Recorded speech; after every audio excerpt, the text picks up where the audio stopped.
বেশ তো, তাই হোক। খাঁচার দরজা খুলে দিলাম। করভাস বেরিয়ে এসে ডানার 3 ঝাপটায় আমার খাটের পাশে টেবিলটা এসে ঠোঁটের এক অব্যর্থ ঠোকরে ল্যাম্পটা নিভিয়ে দিল। ঘর এখন অন্ধকার। জানালা দিয়ে রাস্তার উল্টো দিকে হোটেল মেট্রোপোলের জলা নেভা সবুজ নিয়নের ফিকে আলো ঘরে প্রবেশ করছে। আমি চুপ। করভাস ডানা ঝটপটিয়ে ফিরে গিয়ে খাঁচায় ঢুকে ঠোঁট দিয়ে টেনে দরজা বন্ধ করে দিল। আরগাসের মুখের উপর সবুজ আলো নিয়নের তালে তালে জ্বলছে, নিভছে। তার সোনার চশমার পুরু কাঁচের ভিতর সাপের মতো চোখ সবুজ আলোয় আরো বেশি সাপের মতো মনে হচ্ছে। বেশ বুঝতে পারছি সে অবাক, হতভম্ব। বেশ বুঝতে পারছি করভাস ঘরের বাতি নিভিয়ে তার মনের যে ভাবটা প্রকাশ করল সেটা আরগাসের বুঝতে বাকি নেই। করভাস এখন বিশ্রাম চাইছে। সে চায় না ঘরে আলো জ্বলে। সে অন্ধকার চায়, অন্ধকারে ঘুমোতে চায়। আর আরগাস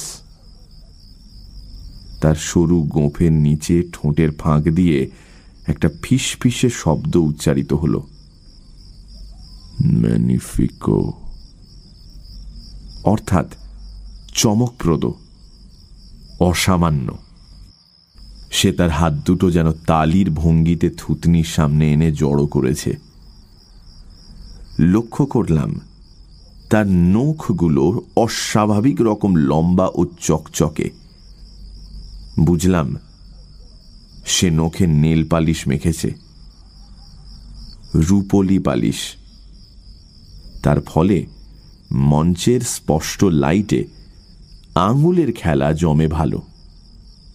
সেই রূপলি নখে এখন বারবার বাইরের সবুজ নিয়নের আলো প্রতিফলিত হচ্ছে।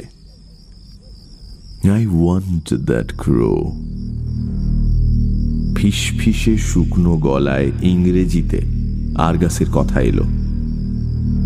এতক্ষণ সে স্প্যানিশ ভাষায় কথা বলছিল আমার সঙ্গে। কথাগুলো লিখতে গিয়ে বুঝতে পারছি তাতে একটা নগ্ন নির্লজ্জ লোভের ইঙ্গিত এসে পড়ছে, কিন্তু আসলে আরগাসের কণ্ঠস্বরে ছিল অনুনয়। I want that crow। আবার বলল আরগাস। আমি চুপ করে তার দিকে চেয়ে রইলাম। এখন কিছু বলার দরকার নেই। আরো কি বলতে চায় লোকটা দেখা যাক। আরগাস এতক্ষণ জানালার দিকে চেয়েছিল। এবার সে আমার দিকে দৃষ্টি ফেরালো। ভারী অদ্ভুত লাগছিল এই অন্ধকার আর সবুজ আলোর খেলা। এও যেন একটা ভেলকি। লোকটা এই আছে, এই নেই। আরগাসের লম্বা আঙুলগুলো নড়ে চড়ে উঠল। সেগুলো এখন তার নিজের দিকে ইঙ্গিত করছে।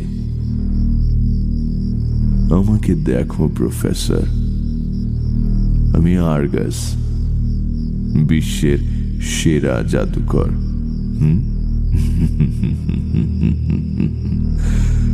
দুই আমেরিকার প্রতিটি শহরের প্রতিটি জাদুপ্রিয় লোক আমাকে চেনে। ছেলে, বুড়ো, মেয়ে, পুরুষ সবাই চেনে। আগামী মাসে আমি পৃথিবী ভ্রমণে বেরোচ্ছি। Rome, Madrid, Paris, London, Athens, Stockholm, Tokyo, Hong Kong. আমার ক্ষমতা এবার স্বীকৃত হবে সারা বিশ্বে। কিন্তু আমার চমকপ্রদ ম্যাজিক আরো সহস্র গুণে বেশি চমকপ্রদ হবে। কিসে জানো? If I get that crow, that Indian crow, ওই পাখি আমার চাই প্রফেসর। পাখি আমার চাই, আমার চাই, আমার চাই। আরগাস তার ফিসফিসে কথার সঙ্গে সঙ্গে তার হাতটা আমার চোখের সামনে নাড়ছে, আঙুলগুলোকে সাপের ফনার মতো দোলাচ্ছে, নখগুলো সবুজ আলোয় চকচক করছে। আমি মনে মনে হাসলাম। আমার জায়গায় অন্য যে কোনো লোক হলে আরগাসের কার্যসিদ্ধি হতো, অর্থাৎ সে লোক হিপনোটাইজড হতো, আর সেই সুযোগে খাঁচার পাখিও আরগাসের হস্তগত হতো। আমাকে হিপনোটাইজ করা যে সহজ নয় সেটা এবার আমার কথা থেকেই বোধহয় জাদুকর বুঝতে পারল। মিস্টার আরগাস, আপনি বৃথা বাক্য ব্যয় করছেন,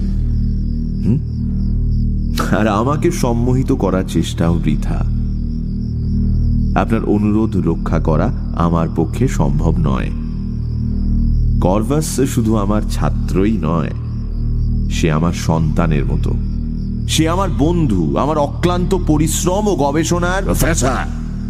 আরগাসের কণ্ঠস্বর আগের চেয়ে অনেক তীব্র, কিন্তু পরক্ষণেই সে আবার গলা নামিয়ে বলে চলল, প্রফেসর, তুমি কি জানো যে আমি ক্রোড়পতি?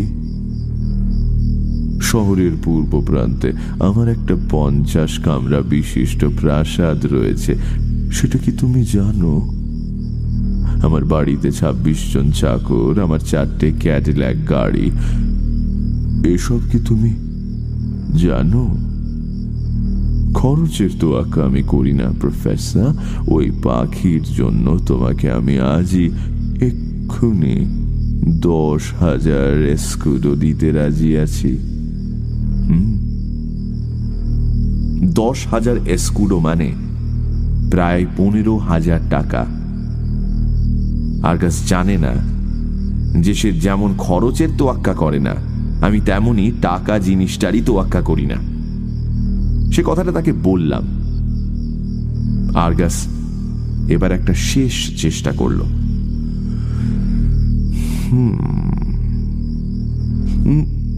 তুমি তো ভারতীয়, তুমি কি অলৌকিক যোগাযোগে বিশ্বাস করো না? ভেবে দেখো, আরগাস, কর্ভাস, ওই কাকের নামকরণ হয়েছে আমারই জন্য, সেটা কি তুমি বুঝতে পারছো না প্রফেসর? আমি আর ধৈর্য রাখতে পারলাম না। চেয়ার ছেড়ে উঠে পড়ে বললাম, মিস্টার আরগাস, তোমার গাড়ি বাড়ি খ্যাতি অর্থ নিয়ে তুমি থাকো। কর্ভাস আমার কাছেই থাকবে। ওর শিক্ষা এখনো শেষ হয়নি, ওকে নিয়ে আমার এখনো অনেক কাজ বাকি। আমি আজ ক্লান্ত। তুমি 5 মিনিট সময় চেয়েছিলে, আমি 20 মিনিট দিয়েছি, আর দিতে পারছি না। আমি এখন ঘুমোবো, আমার পাখিও ঘুমোবে। সুতরাং গুড নাইট।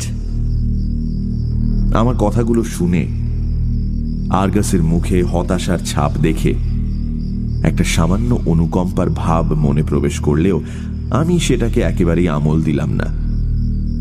আরগাস আবার বিলিতি কায়দায় মাথা নুইয়ে স্প্যানিশ ভাষায় গুড নাইট জানিয়ে আমার ঘর থেকে বেরিয়ে চলে গেল। দরজা বন্ধ করে খাঁচার কাছে গিয়ে দেখি কর্ভাস এখনো জেগে আছে। আমি যেতেই সে ঠোঁট ফাঁক করে একটা শব্দ উচ্চারণ করল, এবং শব্দটাতে যে একটা জিজ্ঞাসা রয়েছে সেটা তার বলার সুরেই স্পষ্ট। বললাম, এক পাগলা জাদুকর, টাকার গরমটা বড্ড বেশি, তোমাকে চাইতে এসেছিল। আমি না করে দিয়েছি, সুতরাং তুমি নিশ্চিন্তে ঘুমোতে পারো। 16ই নভেম্বর। ভেবেছিলাম কালকের ঘটনা কালকেই লিখে রাখব, কিন্তু বিভীষিকার ঘোর কাটতে সারা রাত লেগে গেল। কাল সকালটা যেভাবে শুরু হয়েছিল তাতে বিপদের কোনো পূর্বাভাস ছিল না। সকালে সম্মেলনের বৈঠক ছিল। তার মধ্যে উল্লেখযোগ্য ঘটনা হচ্ছে জাপানি পক্ষী বিজ্ঞানী তোমাসাকা মোরিমোতোর ঘোর ক্লান্তিকর ভাষণ। সঙ্গে করভাসকে নিয়ে গিয়েছিলাম। প্রায় 1 ঘন্টা বক্তৃতার পর হঠাৎ খেই হারিয়ে ফেলে মোরিমোতো আমতা আমতা করছিল। এমন সময় করভাস হঠাৎ আমার চেয়ারের হাতলে সশব্দে ঠোঁটতালি আরম্ভ করে দিল। হলের লোক তাতে হো হো করে হেসে ওঠাতে আমি ভারী অপ্রস্তুত হয়ে পড়লাম। দুপুরে আমাদের হোটেলেই সম্মেলনের কয়েকজন ডেলিগেটের সঙ্গে লাঞ্চ ছিল। সেখানে যাবার আগে আমি আমার 71 নম্বর ঘরে এসে করভাসকে খাঁচায় রেখে খাবার দিয়ে বললাম, তুমি থাকো, আমি খেয়ে আসছি। বাধ্য করভাস কোনো আপত্তি করল না। লাঞ্চ শেষ করে যখন ওপরে এসেছি তখন 2:30। দরজায় চাবি লাগাতেই বুঝলাম সেটার প্রয়োজন হবে না, কারণ দরজা খোলা। মুহূর্তের মধ্যে একটা চরম বিপদের আশঙ্কা আমার রক্ত জল করে দিল। ঝড়ের মতো ঘরে ঢুকে দেখি যা ভেবেছিলাম তাই, খাঁচা সমেত করভাস উধাও। আবার ঝড়ের মতো ঘরের বাইরে এলাম।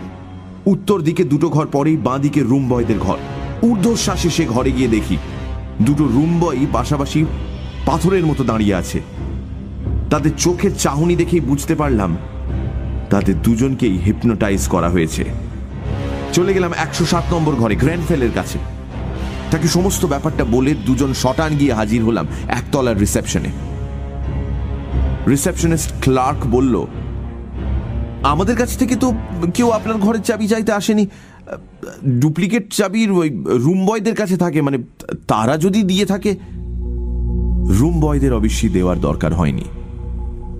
আরগাস তাদের জাদু বলে অকেজো করে দিয়ে নিজেই চাবি নিয়ে তার কাজ হাসিল করেছে। শেষটায় হোটেলের দ্বাররক্ষকের কাছে গিয়ে আসল খবর পাওয়া গেল। সে বলল, 8 ঘন্টা আগে একটা সিলভার ক্যাডিল্যাক গাড়িতে আরগাস এসেছিলেন। তার 10 মিনিট পরে হাতে একটা সেলোফেনের ব্যাগ নিয়ে তিনি হোটেল থেকে বেরিয়ে গাড়িতে উঠে চলে যান। রূপলি রঙের ক্যাডিল্যাক। কিন্তু এখান থেকে কোথায় গেছে আরগাস? তার বাড়িতে কি, না অন্য কোথাও? অবশেষে কোভারুবিয়াসের শরণাপন্ন হতে হলো। ভদ্রলোক বললেন, আরগাসের বাড়ি কোথায় সেটা এক্ষুনি জেনে নিতে পারি, কিন্তু তাতে কি লাভ হবে? সে কি আর বাড়িতে গেছে? সে তোমার করভাসকে নিয়ে নিশ্চয়ই অন্য কোথাও গা ঢাকা দিয়েছে। তবে সে যদি শহরের বাইরে বেরোতে যায় তাহলে একটাই রাস্তা আছে। তোমাদের আমি ভালো গাড়ি, ভালো ড্রাইভার আর সঙ্গে পুলিশ দিতে পারি। সময় কিন্তু খুব কম, 8 ঘন্টার মধ্যে বেরিয়ে পড়ো। হাইওয়ে ধরে চলে যাবে। যদি কপালে থাকে তো তার সন্ধান পাবে।